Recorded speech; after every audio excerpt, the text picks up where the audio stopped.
Assalamualaikum warahmatullahi wabarakatuh. Selamat pagi, siang, sore, dan malam untuk teman-teman semua yang berada di lokasi yang berbeda-beda. Nah, kali ini kami akan memaparkan materi mengenai aspek informasi di website menggunakan udo.com. Nah, sebelum memulai presentasi kali ini, izinkan saya untuk memperkenalkan rekan-rekan saya. Yang pertama, saya sendiri, yakni Yasha Rizky. Selanjutnya ada Deni Ramadita.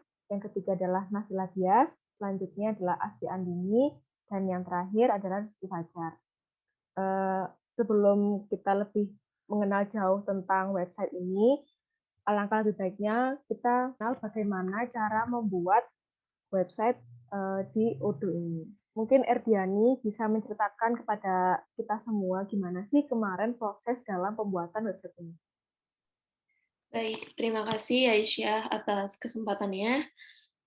Untuk Pak Supriyono dan juga teman-teman yang menonton video ini, pertama saya akan menjelaskan terkait dengan pembuatan website yang pernah saya lakukan melalui web-based odo.com.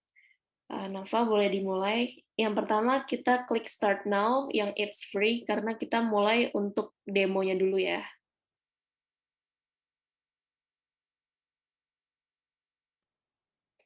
Nah, di sini muncul tampilan Choose Your Apps nah di sini kan ada Sales, terus ada Operation, Manufacturing, ada Website, Marketing, Human Resources, and many more. Mungkin kita bisa choose yang di website dulu karena kita pakai website base ya di sini.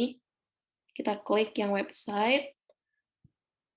Lalu di sini ada Odoo Get Started. Kita masukin first and last name kita apa aja. Lalu email itu bisa pakai apapun. Dan company name, jangan lupa company name ini at least kita menggunakan 4 kata. Lalu nomor telepon diisi sesuai dengan identitas kalian. Country Indonesia. Language boleh English apapun, mungkin primary-nya juga pakai bahasa Indonesia pun juga boleh. Terus company size-nya ini untuk mengukur berapa banyak karyawan yang ada di dalam company kita.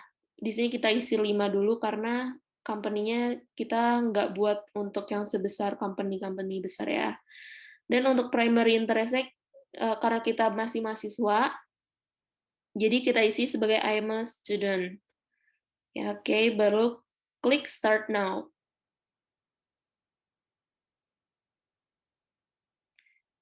Oke, mungkin ini emailnya harus diisi. Mungkin bisa diisi email asal dulu kali ya.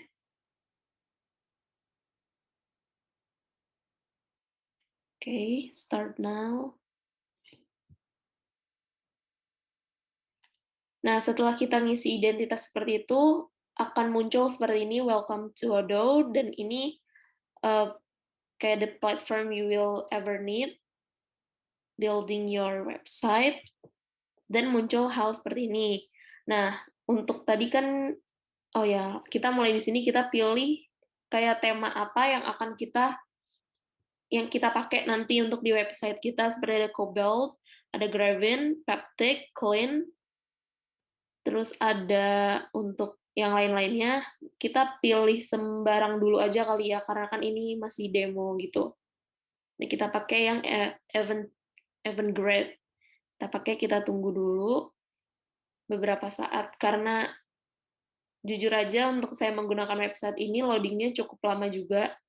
Kurang tahu karena koneksi atau bagaimana. Nah, setelah ini kita muncul seperti ini, your website. Ini bisa kita masukkan di your website ini nama dari website kita, itu namanya apa. Nah, untuk ini tuh untuk blogs ini nanti yang akan kita masukkan ke dalam website kita. Seperti ini contohnya. Ini kita bisa tulis yang essence of sharpness-nya ini kita mau tulis tentang apa gitu, itu bisa banget. Nih bisa company name, misal company name kita nanti kita menggunakan directioners karena kita sebenarnya nggak tahu kenapa buat itu directioners ya. Lalu bisa, ini jangan lupa juga teman-teman, untuk teman-teman yang membuat company, sebenarnya Odoo ini juga fiturnya tuh benar-benar lengkap banget ya. Jadi untuk teman-teman yang mau buat company bareng sama teman-teman yang lain, perusahaan bareng teman-teman yang lain, ini bisa nge-invite dan masukin email teman-teman itu maksimal 3 email, nanti bentuknya akan seperti ini. Saya udah pernah nge-invite Nafa ke dalam websitenya, nah bentuknya seperti ini, lalu kita klik connect,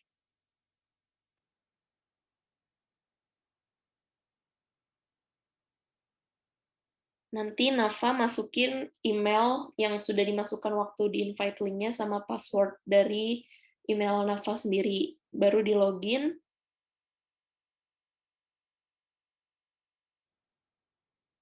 dan akan muncul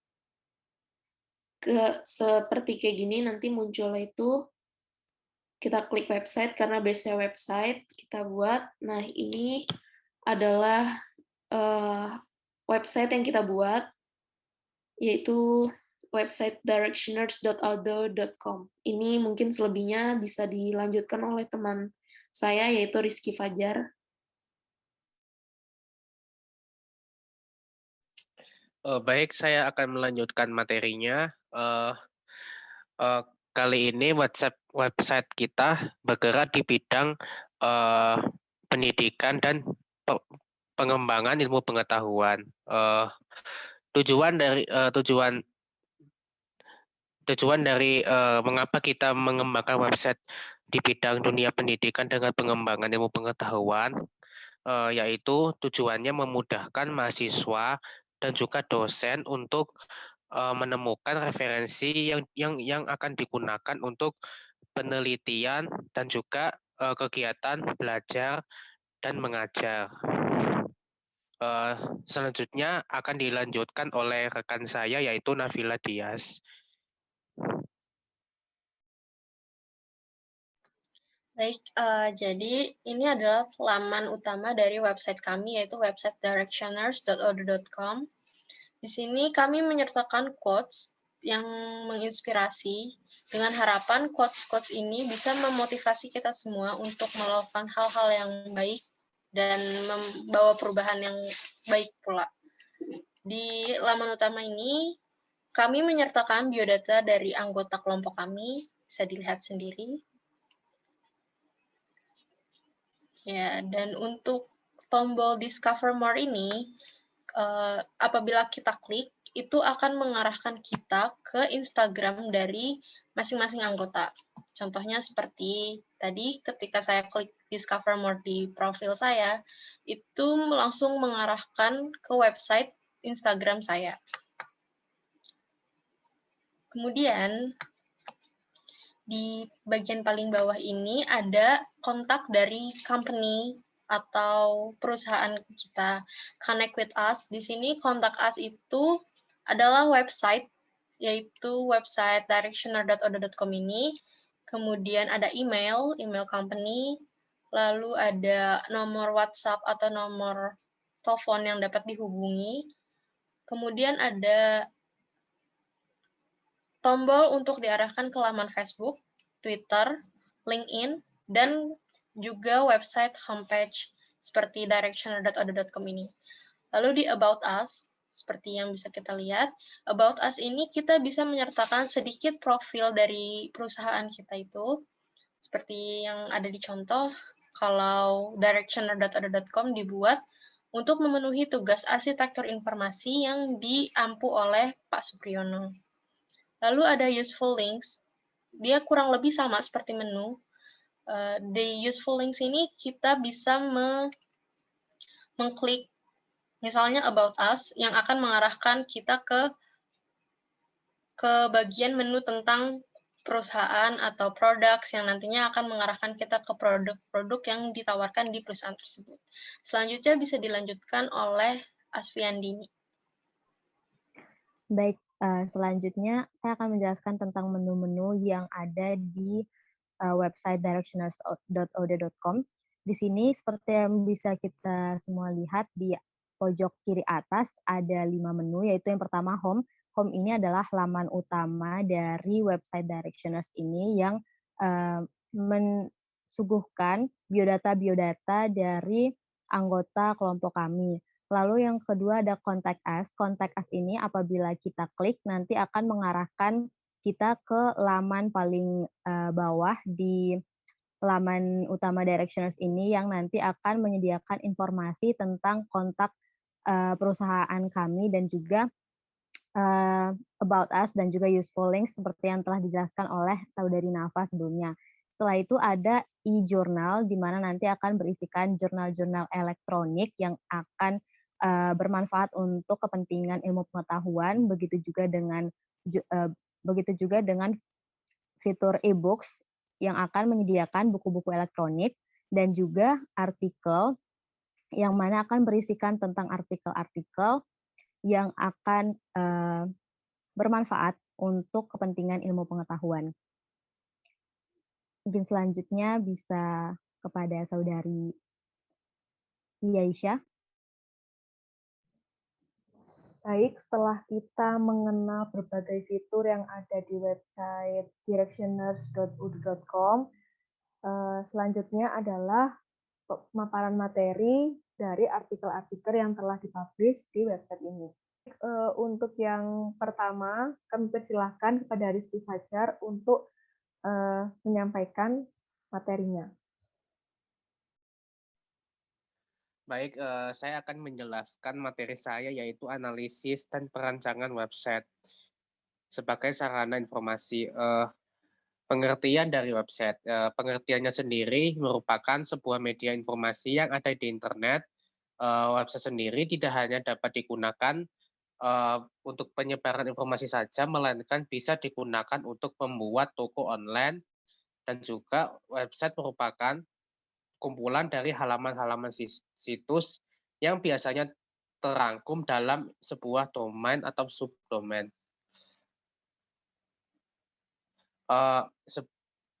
Di sini di analisis perancangan website ada sebuah singkatan dari contohnya singkatan dari PHP dan juga singkatan dari DFD. Saya akan menjelaskan apa itu PHP, pengertian dari PHP sendiri. PHP yaitu merupakan singkatan dari Personal Home Page yang merupakan bahasa standar yang digunakan dalam dunia website. PHP sendiri yaitu bahasa pemrograman yang berbentuk skrip yang diletakkan di dalam web server, dan juga PHP dapat diartikan sebagai hypertext purpose capture yang merupakan bahasa yang hanya dapat di kode PHP pada sisi server disebut server side. Selanjutnya yaitu DFD, yaitu singkatan dari Data Flow Diagram. Menurut Jogi Yanto tahun 2010, DFD digunakan untuk menggambarkan suatu sistem yang telah ada atau sistem baru yang akan dikembangkan secara logika tanpa mempertimbangkan lingkungan fisik di mana data tersebut mengalir atau lingkungan fisik di mana data tersebut data tersebut disimpan, dan data flow diagram juga digunakan pada metodologi di perkembangan sistem yang secara terstruktur. Sekian itu aja materi dari saya. Selanjutnya akan dilanjutkan oleh rekan-rekan saya yaitu Aisyah Haristi Hakim. Dipersilakan untuk menjelaskan materinya. Terima kasih. Baik, materi selanjutnya akan saya jelaskan mengenai arsitektur informasi dan model visualisasi pada sistem aplikasi web. Nah, seperti yang kita tahu, adanya website pada saat ini merupakan bentuk dari perkembangan penciptaan teknologi baru dari teknologi jaringan komputer. Nah, adanya website ini pada mulanya hanya bertujuan untuk kepenulisan saja, jadi hanya diisi oleh tulisan-tulisan saja. Namun, seiring dengan berjalannya waktu dan kebutuhan informasi pengguna yang semakin beragam, dilakukanlah penyempurnaan-penyempurnaan dan perbaikan-perbaikan pada kekurangan-kekurangan yang ada pada website. Salah satunya adalah visualisasi yang dibutuhkan untuk kemudahan pencarian informasi. Nah, untuk yang belum tahu apa itu aplikasi web merupakan aplikasi yang dijalankan dengan menggunakan perantara yaitu web server. Jadi, pada web server ini memiliki keterkaitan dengan aplikasi web, di mana aplikasi web itu berjalan dengan tuntunan dari web server itu sendiri. Selanjutnya, menurut Pressman, terdapat salah satu aspek yang sangat penting untuk keberhasilan pengembangan sistem, yakni komunikasi antara pengembang dan pengguna. Nah, kenapa sih kok komunikasi antara pengembang dan pengguna itu penting? Karena dibutuhkan sebuah penyampaian ide dan pemahaman pengembang dengan benar tentang sistem yang akan dibangun untuk mencapai konsensus antara pengembang dan pengguna. Jadi antara pengembang dan pengguna ini harus memiliki satu suara tentang pengembangan website yang akan mereka lakukan. Jadi agar memiliki satu tujuan dan memiliki visi yang sama tentang itu tadi, pengembangan website. Nah, biasanya pertukaran ide-ide tersebut diwujudkan melalui banyak modul visual yang menggambarkan bagaimana sistem bekerja dan orang-orang yang terlibat dalam sistem tersebut.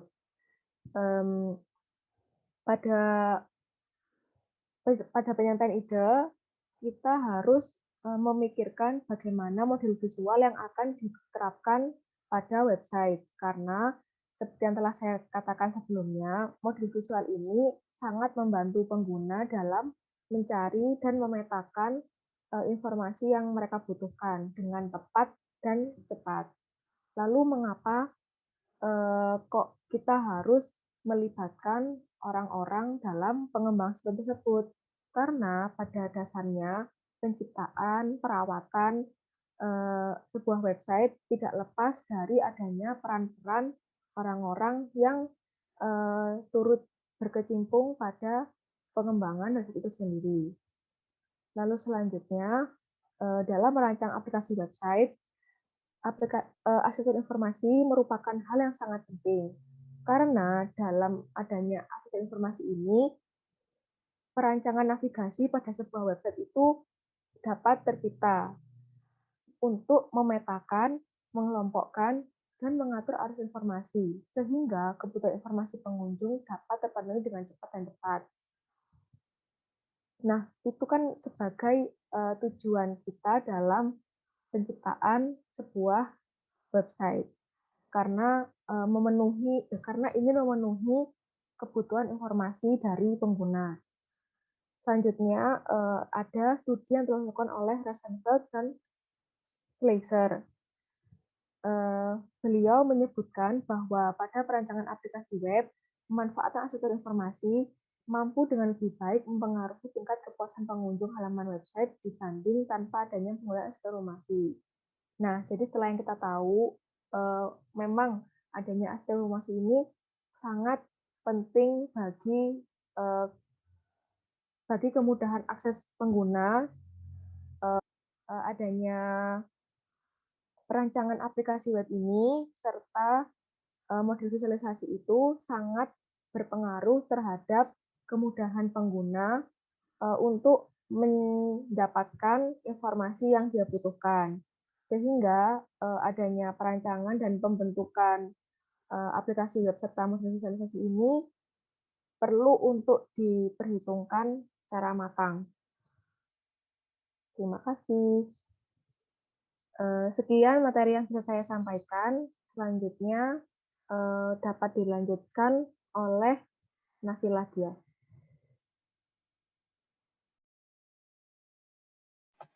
Baik, terima kasih banyak ya Isya. Materi saya berjudul Information Architecture of Web-Based Interventions to Improve Health Outcomes Systematic Review. Jadi, seperti yang tadi sudah dijelaskan oleh Aisyah, bahwa salah satu tujuan utama dari AI atau arsitektur informasi ini adalah untuk membantu pengguna dan untuk memudahkan pengguna dalam menavigasikan sebuah website. Jadi, bisa dibilang itu merupakan fokus utama yang sering dibicarakan saat membahas tentang arsitektur informasi.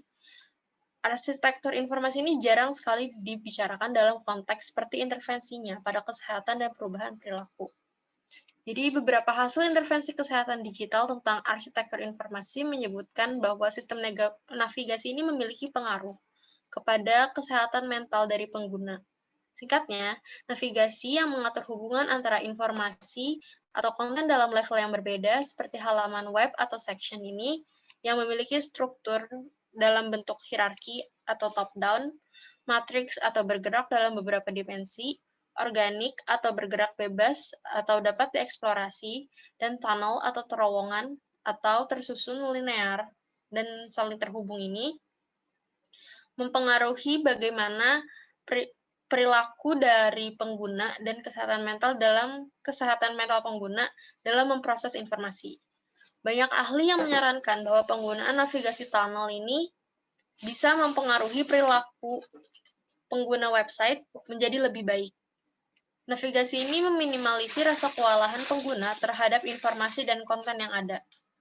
Lebih baik lagi, desain arsitektur informasi website yang disarankan adalah menggunakan hybrid tunnel.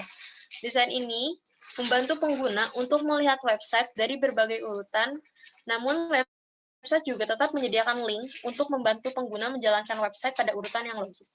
Seperti contohnya mungkin dari website Directioners ini. Seperti yang bisa kita lihat, website Directioners membebaskan pengguna untuk mengakses menu dalam urutan yang sesuka mereka. Pengguna bisa langsung mencari e-books atau artikel tanpa perlu melihat halaman utama. Tapi kami juga tetap menyediakan link yang mengatur urutan-urutan tersebut. Desain hybrid tunnel ini menawarkan berbagai macam cara bagi pengguna untuk menemukan informasi, yang mana membuat pengalaman pengguna lebih aktif dalam menavigasikan website. Sekian materi dari saya, bisa dilanjutkan oleh Erdiani. Baik, terima kasih Nafa. Seperti yang tadi sudah dijelaskan oleh teman-teman terkait dengan arsitektur informasi di dalam web-based dan juga yang sudah dijelaskan sebelumnya oleh Nafa terkait dengan intervensi web-based dan bagaimana cara peningkatannya. Nah, di sini saya akan menjelaskan terkait dengan pengembangan dan penilaian website.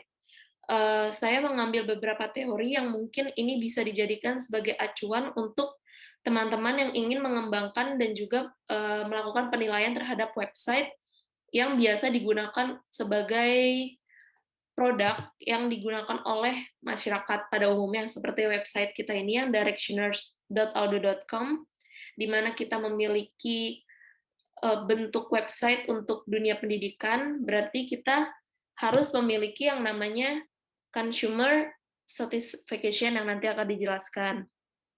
Pertama, di sini teknologi web-based mungkin sudah menjadi kebutuhan di semua organisasi seperti pendidikan, pemerintahan, dan lain sebagainya.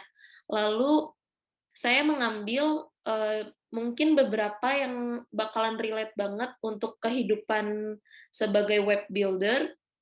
Di sini, Elliot pada tahun 2000 itu mengusulkan bahwa sebuah fungsi website itu untuk sebuah penilaian itu ada kerangkanya yang terdiri dari 6 kategori.